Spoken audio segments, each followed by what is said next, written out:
नमस्कार विद्यार्थी मित्रांनो, महाराष्ट्र एमसीसीईटी 2026 या एक्झामसाठी आपण प्रिपेअर करतो आहोत आणि परीक्षेत विचारले गेलेले काही महत्वाचे पीआरक्यू प्रश्न जे मॅथ्स आणि स्टॅटिस्टिक्स या विषयावर आहे ते प्रश्न आपण इथे सॉल्व्ह करणार आहोत. त्याचे ट्रिक्स आणि कमी वेळेत कसे सॉल्व्ह केले जाते ते बघणार आहोत.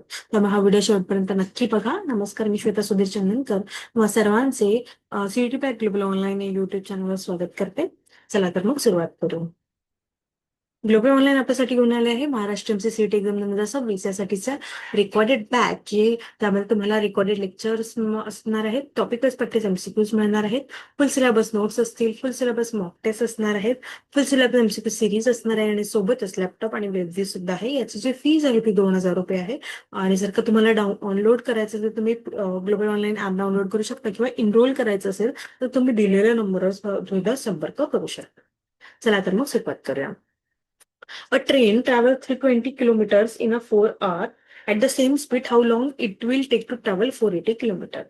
तर आपल्याला हे काय म्हणतात, ट्रेन जी आहे ती 320 किलोमीटर 4 तासात करते आहे आणि सेम स्पीड मध्ये ती 480 किलोमीटर किती तासात करेल. ठीक आहे, स्पीडचा फॉर्म्युला आपल्याला माहिती आहे, distance divide by time.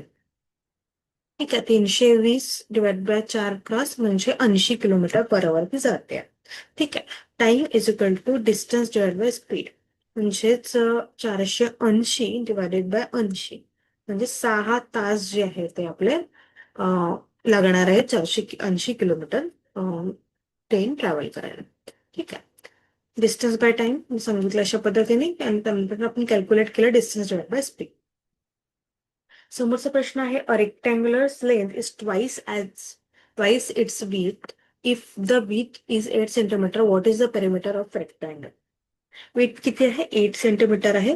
Length into 2 into W, हे काय लेंथ जी आहे ती ट्वाइस आहे. ठीक आहे, L is equal to 2 into 8 म्हणजे 16 सेंटीमीटर आणि P is equal to 2 into length plus width, 2 into 16 plus 8, 2 into 24, 48 centimetre. मग काय असणार आहे, पेरिमीटर हे 48 सेंटीमीटर असं असणार आहे, म्हणजे एक जे आहे ते आपलं उत्तर असणार आहे. यामध्ये आपल्याला एक फॉर्म जसं दिलंय यांनी की length is twice its with, हे आपल्याला समजलं पाहिजे. ठीक आहे, म्हणजे आपण कसं करतो मग L is equal to 2 into width करतो. ठीक आहे, चला समोरचा प्रश्न आहे, bottle contains 1.5 liters of water. If you pour out 500 ml, how much water is left in the bottle. ठीक आहे, 1000 ml इन 1 liter. ठीक आहे, 1.5L into 1000 litre L, 1500 ml. ठीक आहे, 1500 ml minus 500 ml is equal to 1000 ml. म्हणजे आपलं उत्तर काय असणार आहे, एक असणार आहे. एक बॉटल जी आहे 1.5 लिटरची, त्यामध्ये जर का आपलं 500 हे प्युअर केलं वॉटर, किती टाकलं 500 तर मग किती लेफ्ट किती राहिलं तेच विचारलेलं आहे. ठीक आहे, तर 1.5 मधून 500 केलं तर 1000च राहते.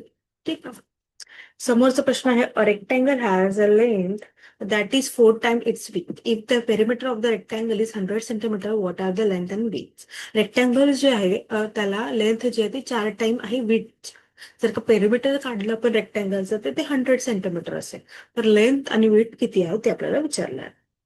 Length is equal to 4W, P is equal to 2 length plus width, 100 is equal to 2 4 width. आता आपल्याला हे सिम्प्लिफाय करावं लागेल.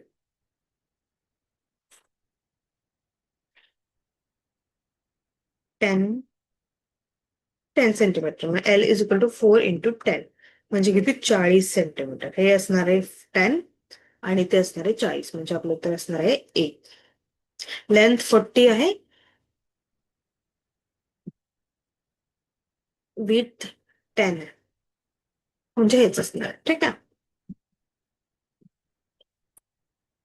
समोरचा प्रश्न आहे, water is being pumped into tank at a rate of 40 liters per minute. If the tank already contains 120 liters of water, how long will it take for the tank to hold 320 liters?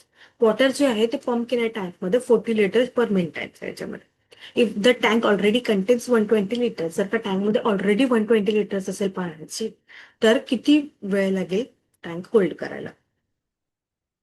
320L minus 120L 200 litre.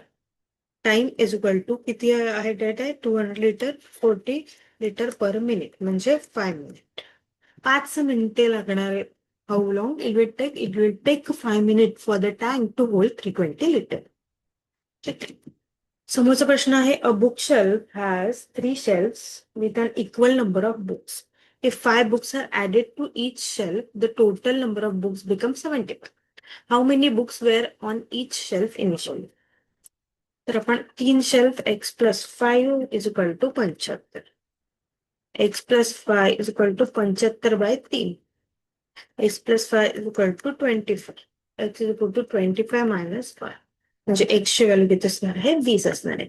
तर किती books असणार आहे शेल्फमध्ये initially 20 असणार. अशा पद्धतीने आपण काही महत्वाचे पीवायक्यू प्रश्न पाहिलेले आहेत ते आणि अशाच पद्धतीचे प्रश्न विचारले जातात. ओके. जर का तुम्हाला रेकॉर्ड बॅच हवी असेल तर तुम्ही दिलेल्या नंबरवर संपर्क करू शकता किंवा ग्लोबल ऑनलाईन ऍप स्टोअरवरून डाउनलोड करू शकता. थँक्यू.